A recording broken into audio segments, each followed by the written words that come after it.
Welcome to Homeschool Your Way. I'm your host, Janna Cook, and Bookshark's community manager. Today, I'm joined by Eric Franzen. He is the founder and director of Ideal School.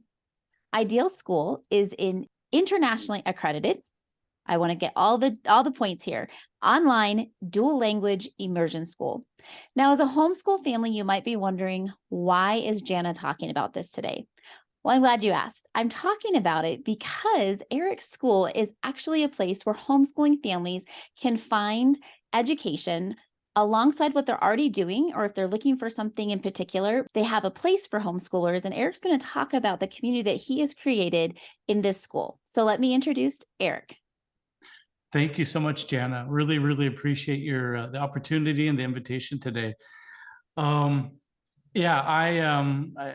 This is just a great opportunity for us to talk about who we are, and so thank you.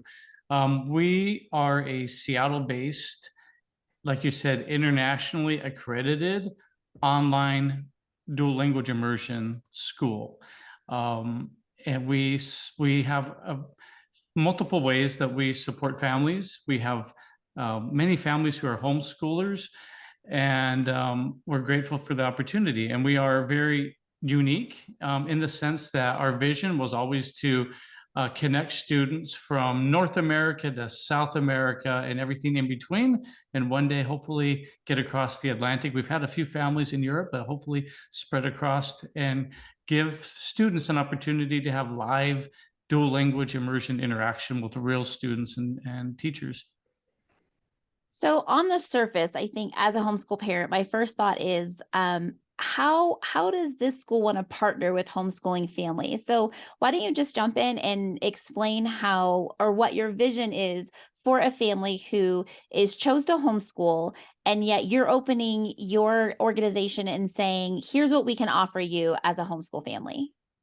Well, we teach the basic curriculum, basic subjects, right? And we're this coming school year will begin on September 25th.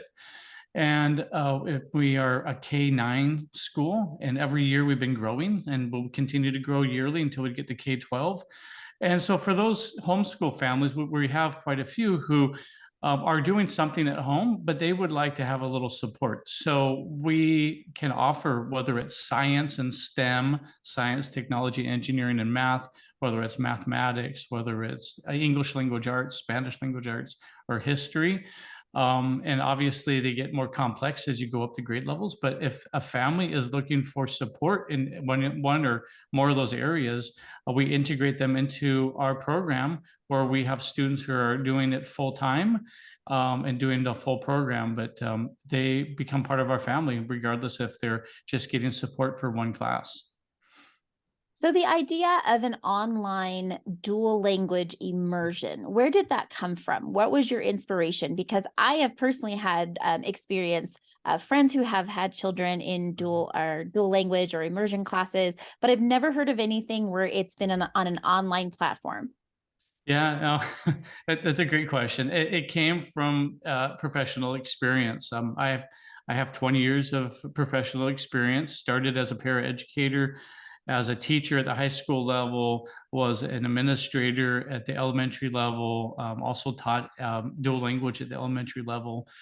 And it came to me as kind of inspiration through experience, where students, I really didn't like, without being too negative, I didn't like the public system. As a parent, as a worker, I saw it from a child perspective. I didn't like it. And I also didn't like the online opportunities. And so I thought, kind of the American way of, well, why not? Kind of like the Wright brothers that built the airplane. Why not? Why can't you take an online platform and take best teaching practices in a traditional way, bring humanity, and we have 3 C's that we live by, but which we call clarity, consistency, and compassion. Why not use those 3 C's and connect a virtual platform in traditional teaching? And my love personally for Latin America, where I've lived, I have experience, and love Spanish. And why not connect South America, North America, and in between? And so that's where it came from, just the belief that it could be done. And now this August, we're celebrating 5 years So it's a big landmark for us. So it's not only possible, but we've actually done it. Well, congratulations on your Thank you. first 5 years. That's Thank you. cheers to another 5. Yes. Thank you. As a parent whose child is not fluent in any language other than English, and sometimes when I talk to my teenagers, I often wonder if they're even fluent in that. There's languages out there that I am not fluent in that my children speak, and I find it frustrating. And then I have to say, oh my gosh, I'm turning into my parents. But if a family is interested in a program, in your program, is it a common misconception that your child has to be fluent in a language before they can start an immersion class? Yeah, I think it really is. I actually think, and your families may know of the Center for Applied Linguistics, but maybe they don't. But CAL for short. But they have a great website. They kind of define what a two-way, which is what we are, a two-way dual language immersion program. But yeah, there's a definite misconception. I find that dual language works for everybody, whether you have special needs, whether it's a new language. We have so many stories, and some of them are on our website. And a lot of families have given us their testimonials, but we have lots of families who started out with no language ability in one way, and whether English or Spanish. And over time, the research shows this is the best method to become bilingual. So it doesn't matter where you come from. We'll take a child in 7th grade that knows no Spanish at all. And you're going to see in that year, you're going to see a year growth. But we don't promise magical things. There is work involved in it. But over time, research shows it is the best way to help your child be bilingual. And I believe that most homeschool parents would agree with you that, like, we all have this dream, I think, of being bilingual and then passing that on to our children. And then, like myself, I get to 45 and go, oh my gosh, I'm still not fluent in a second language. And how could I possibly expect my children to be?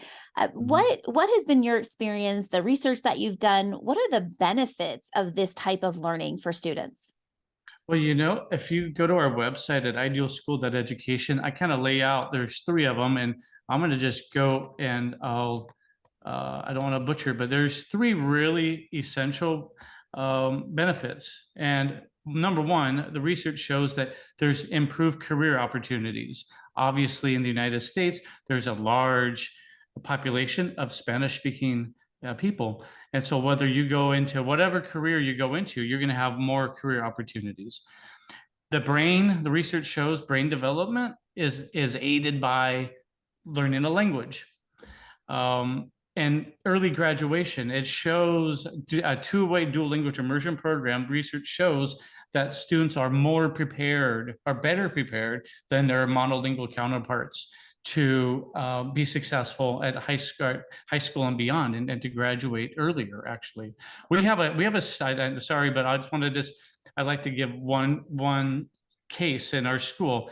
A young lady, won't say name, but the mother has said many times, thank you so much for creating Ideal. You saved our daughter. She's actually moved up 1 grade. She advanced, 1 whole year, so skipped the whole grade. But thank you so much for creating this, because we tried Montessori school, we've tried other things, and Ideal School has allowed our daughter to really flourish and to blossom. And it's just one example of many. I do think that most people would agree that it sounds great, and we have the science to prove that it has added benefit.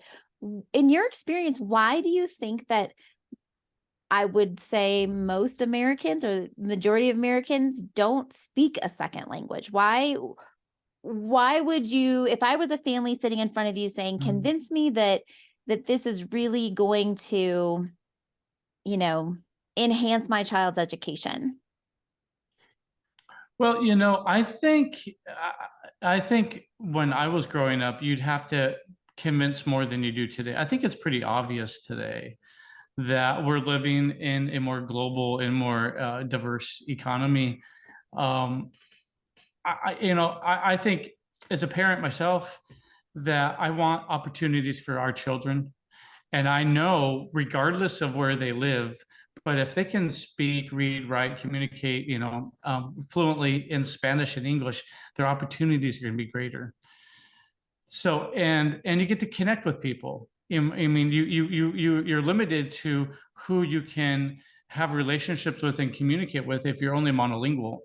And you get to travel. If you're bilingual, it's easier to get to know cultures. The one thing about Ideal too is the cultural aspect, that you have classmates from other countries, and then you learn about their culture, which is amazing. Our son has classmates from Argentina, the US, in between, our daughter as well. So they learn about different cultures. So I just think you're right. I think Americans probably travel less internationally, and they probably, many not bilingual, but I would just simply say to a family, like I laid out, there's research shows it's unequivocal that you have career opportunities, you have brain development, and you have early graduation and higher success at college and beyond. That's what I would say. I would point to the research, not what I think anecdotally, because I'm no expert, but I just know the research. And anyone can go to the Center for Applied Linguistics and learn. So again, because I homeschool and I was homeschooled, I did not do a second language as a homeschooler back in the 90s. Not sure that a lot of that was available back then.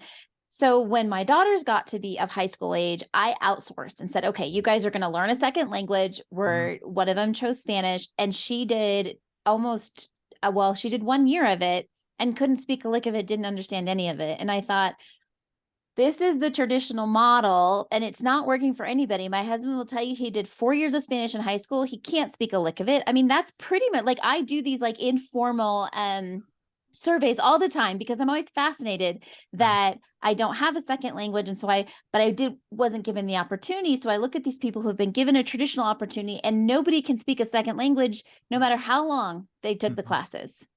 And I would say too, I had 2 years of Spanish in high school. I think, and honestly, at the end of it, I could probably say bicicleta, and that was it. I didn't understand anything. I really didn't. It was a complete mystery. And it has exactly what you're saying. It has to do with the model that's used. You cannot, and I can tell you from a professional, having taught Spanish at the high school level, using the traditional model, yeah, it doesn't work. It doesn't, because you can't teach Spanish using English, and vice versa in foreign countries. You can't teach English teaching it through Spanish, but that's the traditional model. It doesn't work. It's not effective. What we do, dual language immersion, simply means that we use the target language, we use engaging material, we use interactive encounters with teachers and with students. We work in pairs and groups, and we use that L2, or that second language, that target language. And we have that again with Ideal. We have a 50-50 model. So we try to have a 50-50 where we have a certain quantity of students who are native Spanish speakers and a certain quantity of English native speakers, so they can help one another to get in breakout rooms or small groups, and they help one another and they support each other. But they are encouraged to speak in that L2, that second language. Now, have you seen in your modeling, like you were referencing the native speakers on both sides? That's fascinating to me, because typically in a traditional model, you have a teacher who maybe it's their first language, but I would say the majority, it's the second language that they've learned. So now you have a native speaker who is coming alongside a peer, and then they can ask those questions like, how do you say this? Or am I saying it in the right way? Or they can laugh. Like I've had so many foreign exchange friends, and I'll laugh at them, right? And say, no, you don't ticklish me. You are ticklish, or I'm tickling you, right? So like it's in the moment. It's those teachable moments, as opposed to someone standing there saying, you're repeating it and you're writing it down, but it's not the same interaction.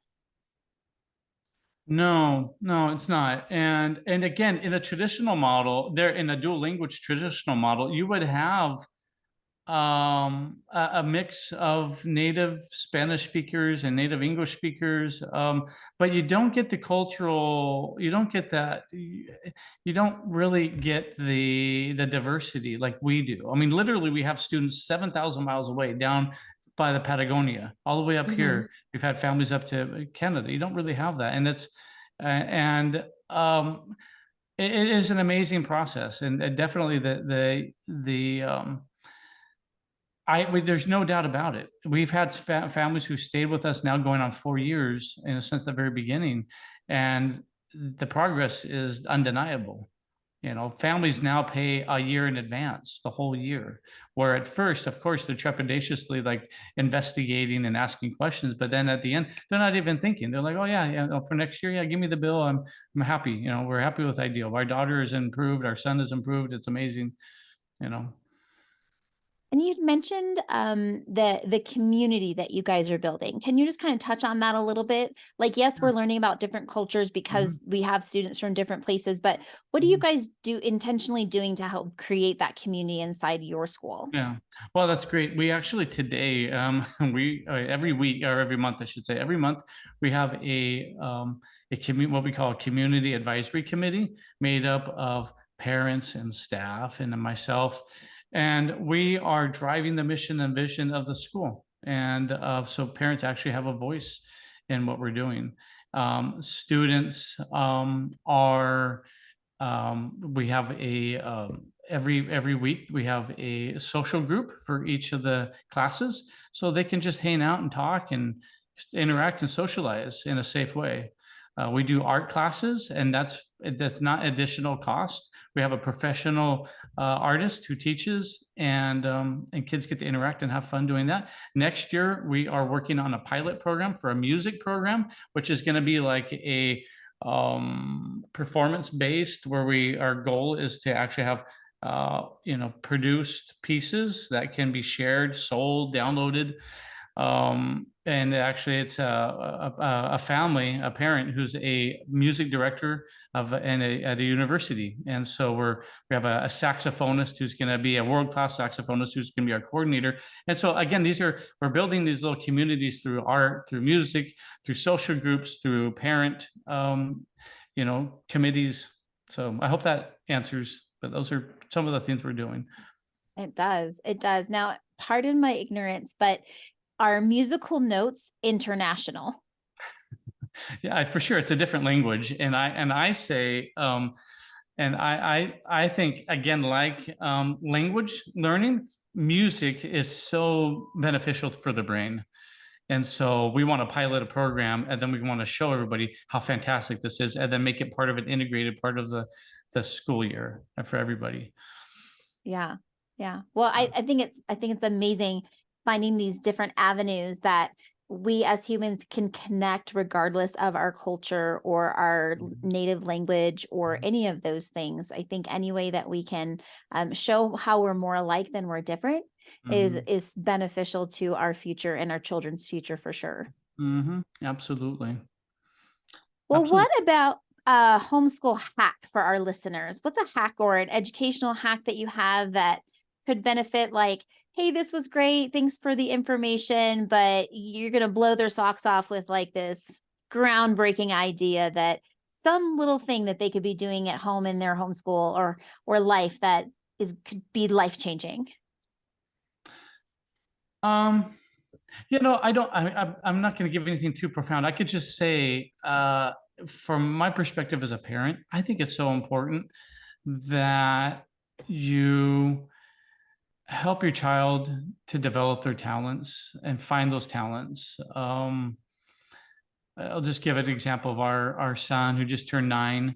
Um, we we've given him opportunities to learn instruments that he's interested in, not the one that his dad loves. His dad loves the piano. He now has come to like the piano, but give him opportunities to explore that. And then art, give him opportunities so he can go and develop those skills. And then I think it's really important to spend time with your children to read and let them read. And I don't care how old they are.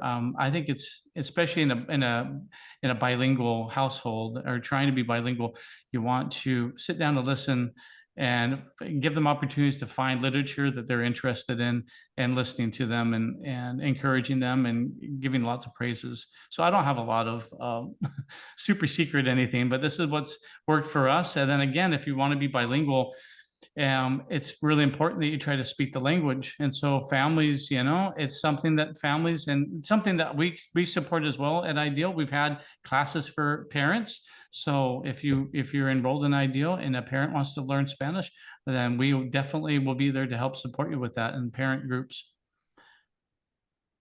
Well, I love that as a not only an educator, a creator, a director, but as a father who has children going Mhm, through the program, mhm, that you can see the benefits, but also keep the goal in mind. I mhm. think so many times new curricula come up or people have these great ideas and then they kind of morph into something they were never meant to be. And I think as a home educator, as a parent, I always have a little bit more trust in things that are also parent led because you know that the heart behind it is really to benefit children. It is. Ideal is, I think, I love what I love most about it is it's organically grown within. So our art program, our music program, our STEM program, they've all come from within, from parents, and when we meet every month, like I said, our community advisory committee, there's your parents that really care. They're not there because they have to be, and they're not there for like at a school board meeting where they're listening to a superintendent talk and talk. No, it's actually conversations that we have and the community family feel that we have tried to foster and to create here. Well, and it's always a little bit better to know the people that are selling you the product are also the people that are using the product. Absolutely. What was that funny commercial back in the 90s? It was a Rogaine commercial or something. I don't know. Like, hey, I'm not just the founder, I'm also the Oh, user. that's right. That's right. Yeah, Yes. It, as soon exactly. as that whole little rhythm of it, I remembered. I could see the commercial in my head. But it is true. I mean, you and I both know that that is true, right? When you can 100%. see that it's in your home and you're living it and you're not just trying to Yeah, sell it. to peddle something. Yeah. No, it's not a peddling thing at all. No, not at all. This was, like I said, this was very much American, kind of like that great American spirit of, just grit and hard work and vision and coming through experiences that I had. And then not just me, it's not, I don't say I honestly think our team is the best that you could find anywhere, whether it's teachers or our admissions counselors, our marketing people, they're all just great people. And it's because we all have a pure heart driven to serve. And that's what I try to think of ourselves as servant leaders. And so we're able to connect with great people.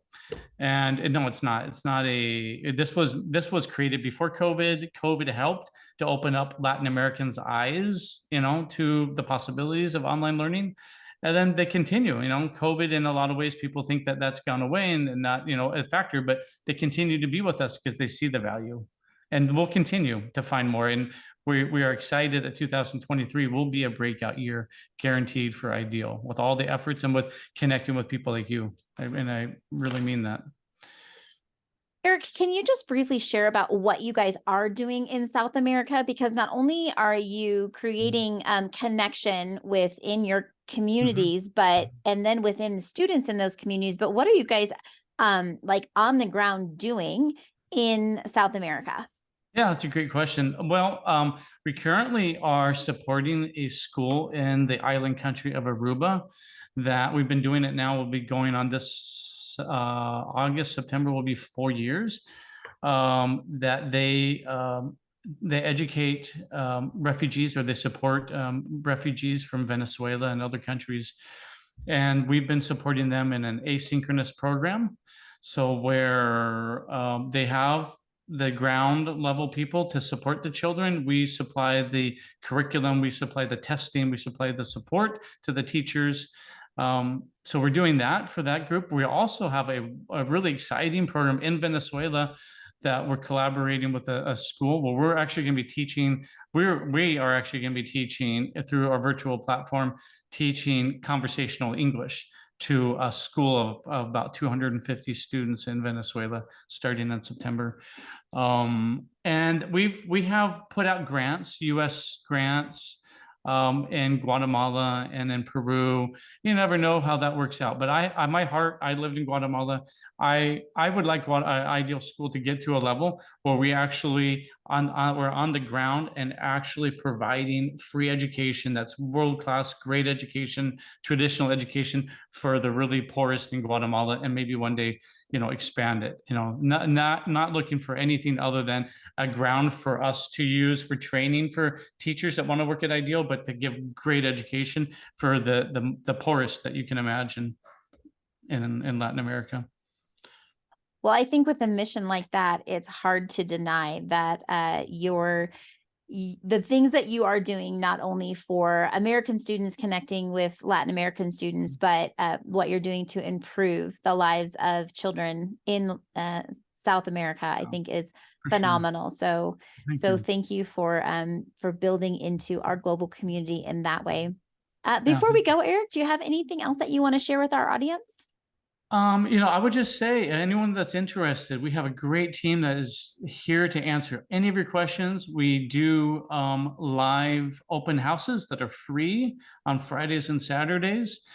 We have set times and schedules, but if you want to visit us at our website, our also Instagram and Facebook and TikTok, we're all developing that. And we're here to help your family. We have multiple ways that we can help, and look forward to talking to anybody that's interested. If you're just curious, come in and take a look, and you might even get me when you call up. I answer phones as well. So happy to talk about what we're creating. It's a community. It's not a business. It's a community. Like you said, Janna, I really like that. It is a community, and we want it to be really global. Because there is another way to do education, and I respect homeschool families very much. It's difficult to do it on your own, and we're here to help any way we can. Well, all of Ideal Schools information will be in the show notes. So if you have a desire to look further into what they offer, you'll be able to click on those links and in our show notes, both in the podcast and on the video. Eric, thank you so much for being here. Thank you for what you guys are doing and the community that you're building. Thank you guys. Until next time. Bye-bye.